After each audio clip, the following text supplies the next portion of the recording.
Bonjour à tous, je suis contente de vous retrouver pour parler de la lunaison du mois, pour vous dire que finalement cette lunaison elle va être extrêmement intéressante. Il y a des façons d'utiliser les énergies qui vont être mobilisées le long de cette lunaison, de manière à en faire une histoire très passionnante au niveau intérieur. Alors je vais vous donner des détails bien sûr. Cette lunaison se fait en Sagittaire. Et le Sagittaire, c'est le signe de feu de l'esprit. C'est-à-dire que pendant ce mois-ci, nous allons beaucoup travailler sur nos croyances, nos façons de penser, nos aspirations et ce que nous faisons de notre conscience et de notre esprit, notre aventure intérieure. Alors, je vais vous donner des dates. D'abord, la nouvelle lune démarre le samedi 4 décembre à 8h44 et elle va donner lieu donc à une éclipse de soleil. Éclipse de soleil, ça veut dire il y a la Terre, il y a la Lune, il y a le Soleil qui sont alignés et qui fait que pendant un moment, la Lune va se trouver devant le Soleil et va faire en sorte qu'on va obturer en fait la lumière du Soleil. Tout ça pour dire que une éclipse en France, nous ne la verrons pas visiblement, mais nous allons la ressentir. Quand la Lune se passe devant le Soleil, ça veut dire que la conscience qui est claire est pendant un moment obturée par ce que nous éprouvons, par notre émotionnel. Et vous allez voir que pendant cette lunaison, ça va être la question justement d'arriver à percer les voiles, arriver à traverser les voiles, à déchirer les voiles qui nous empêchent d'être en contact avec la profondeur de l'être-té. Et ça va être vraiment le thème magnifique de cette lunaison. C'est une lunaison parfaite pour travailler à l'intérieur et pour travailler, je dirais, de façon subtile sur nos croyances et sur nos perceptions subtiles. Pourquoi ? Alors, je vais vous montrer ce thème, je vais vous parler de ce thème. En nouvelle lune, donc, on va voir le soleil, la lune, en Sagittaire, qui est conjointe à Mercure et qui est conjointe aussi à l'ascendant. Alors, le tout est en aspect dissonant avec Neptune et en aspect dissonant avec la lune noire qui se trouve ici en Gémeaux. Neptune est en Poisson, la lune noire est en Gémeaux, Soleil, Lune, Mercure, ascendant en Sagittaire. Nous avons un joli triangle rouge là en signe mutable. Ce qui veut dire que ce mois-ci, le champ des possibles va s'ouvrir. En fait, plus on a l'impression d'être confronté à des situations qui nous contraignent, qui nous obligent à aller de force dans une direction. Et plus en fait, nous avons au contraire l'enseignement profond qui est de trouver comment nous allons trouver notre liberté à l'intérieur de ça. Comment notre conscience va nous permettre finalement de retrouver un espace de libre arbitre très profond. Et ce libre arbitre, nous allons pouvoir le retrouver par le biais de Neptune, qui est la connexion cosmique. C'est-à-dire notre connexion avec notre âme, notre connexion avec notre essence, notre connexion avec notre conscience, avec notre étincelle divine originelle. Alors, ça veut dire aussi que concrètement, il est très intéressant de méditer, d'être en écoute très profonde de notre vécu sensible, de notre vécu intuitif. C'est une lunaison qui est faite pour écouter son intuition, pour la développer et pour développer aussi son empathie, sa compassion.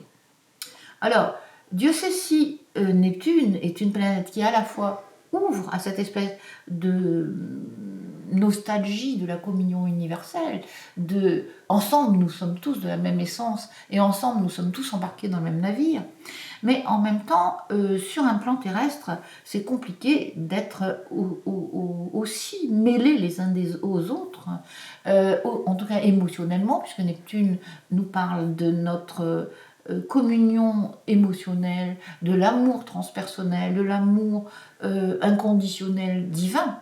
Et c'est pas au niveau de l'incarnation si facile que ça à gérer. On est donc bien fortement interrogé sur bien évaluer ce qui se passe sur un plan subtil, sur un plan je dirais, spirituel et ce qui se passe sur un plan incarné. Et c'est des logiques que nous allons être invités à aligner de plus en plus, aligner notre logique, je dirais, spirituelle, la logique de notre âme, avec la logique de notre être incarné, donc de notre ego. C'est vraiment là-dessus qu'on travaille pendant, je dirais, ces 3-4 années que nous sommes en train de traverser, l'épreuve que nous sommes en train de traverser. Nous allons pouvoir lui donner une réponse qui soit belle, qui soit profonde, qui soit ample, dans la mesure où notre essence, notre conscience et notre être incarné s'emboîtent, s'alignent et œuvrent ensemble. Et je crois que c'est vraiment ça le défi qui nous est demandé. Alors, dans cette lunaison, on va faire un pas de plus dans cette direction. En même temps, bien sûr, il y a des pièges, il y a des illusions qui sont difficiles, et il y a du discernement à trouver.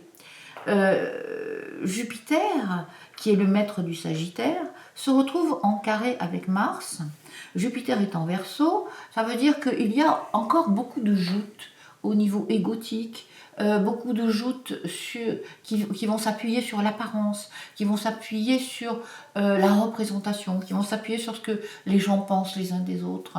Et je pense qu'il va falloir prendre de la hauteur par rapport à ça, de manière à ce que les jeux de masques se dissolvent, que les jeux de masques n'aient plus la première importance dans nos vies, mais que ce qui compte, c'est ce que nous ressentons profondément, de ce que nous sommes vraiment. Et c'est vers ça que nous sommes invités à aller. Voilà. Alors, je voudrais vous parler maintenant de la pleine lune. En pleine lune, nous allons avoir... Alors là, nous sommes sur le solstice, excusez-moi. En pleine lune, nous allons avoir la pleine lune qui va se faire à la fin du Sagittaire et à la fin du Gémeaux. Et bien sûr, elle se fait aussi, encore une fois, au carré de Neptune, ce qui veut dire que vraiment le thème du mois, c'est avant tout une aventure spirituelle. C'est-à-dire que tous les êtres qui vont, je dirais, porter leur attention sur leur ressenti profond, respecter leur ressenti profond, respecter ce que leur intuition leur transmet, et se mettre vraiment à cette écoute subtile de la croyance profonde qui est à l'intérieur de nous, plus nous allons avoir des vécus, je dirais, profonds, forts au niveau de notre vie intérieure, et plus nous allons gagner en unité intérieure. L'objectif, c'est de s'unifier, et l'objectif, c'est que notre verbe, notre parole, puisque le nœud nord en ce moment est en Gémeaux, et il est conjoint à la lune noire. La lune noire nous invite à vraiment être au service de la voix de l'âme, de la parole de l'âme, et non plus de la parole de l'ego. Et juste pour faire une petite clarification, la parole de l'ego, c'est une parole de mortel qui est soucieux de sa réussite et de sa réalisation dans le monde de la matière et dans le monde mortel, dans le monde de la forme, alors que le monde de l'âme est en quête d'éveil, est en quête de vérité, est en quête de reconnexion avec notre être véritable. Et c'est ce rapprochement entre notre partie éternelle et notre partie mortelle que nous sommes en train d'accomplir dans les années qui sont en train de se produire là. Parce que je pense que c'est vraiment le sujet clé de notre histoire. Nous sommes des êtres de lumière qui faisons une expérience dans un être incarné. Et c'est dans cet ordre-là que les choses sont à leur place. Il est très important que ces deux logiques communiquent de façon de plus en plus quotidienne, de plus en plus intégrée dans nos vies et dans nos façons d'être en relation les uns avec les autres. Plus on se perçoit, plus on se ressent, plus on se parle vrai, et plus nous allons accomplir et contacter cette espèce de pouvoir d'être et de magie que le pouvoir de l'être, quand il est vrai, dégage et invite l'autre aussi à vivre dans une logique gagnant-gagnant, plus dans une logique gagnant-perdant, dans une logique bouffeur-bouffé ou dévoreur-dévorant. Nous sommes invités à rentrer dans une logique gagnant-gagnant si nous voulons déployer notre être de lumière et faire qu'il rayonne sur ce plan-là. Voilà, je vous invite à avancer dans cette direction. Il va se passer des choses extrêmement fortes, extrêmement importantes au niveau intuitif. Faites attention à vos ressentis. Faites attention aussi à votre façon d'être généreux, d'aimer. Le Sagittaire est lié à Jupiter, et Jupiter, c'est la générosité. C'est aussi le contact avec l'abondance de la création. La Terre est une planète extrêmement fertile, extrêmement généreuse dans sa créativité et dans ce qu'elle nous permet d'expérimenter ici. Soyons dans cette gratitude-là et soyons dans cet amour-là partagé. Juste, je voulais rajouter quelques mots sur le solstice d'hiver. Le solstice d'hiver va se produire le mardi 21 décembre. Et ce solstice arrive 2 jours après la pleine lune qui se produit le dimanche 19. Et je voudrais parler un petit peu de ce solstice, parce que le solstice, comme tous les solstices d'hiver, c'est le moment où on rentre dans l'hiver, c'est le moment de la nuit la plus longue, c'est le moment du jour le plus court. Et on a l'entrée donc du soleil en Capricorne qui va nous poser cette question de au profond de nous-mêmes.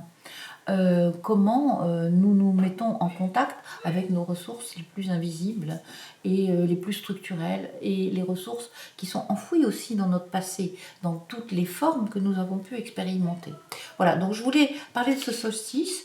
Au moment de ce solstice, on va avoir la Lune qui va se retrouver en Cancer et qui va se retrouver opposée à Pluton et à Vénus, ce qui veut dire que on va être fortement interrogé à l'intérieur de nous sur nos petites morts, sur nos grandes morts, sur le fait de perdre la forme, et le fait aussi de vivre la mort au-delà de la forme. C'est là-dessus qu'on va travailler pendant ce solstice. Voilà, je vous invite à méditer à ce moment-là, parce que c'est un moment qui est toujours fort, ces passages-là. C'est des moments très favorables pour faire un travail intérieur et pour poser à l'intérieur cette intention de se connecter à notre vérité la plus essentielle. Voilà, je vous remercie. J'aimerais bien que vous mettiez dans vos commentaires le fruit de vos expériences, que nous puissions partager.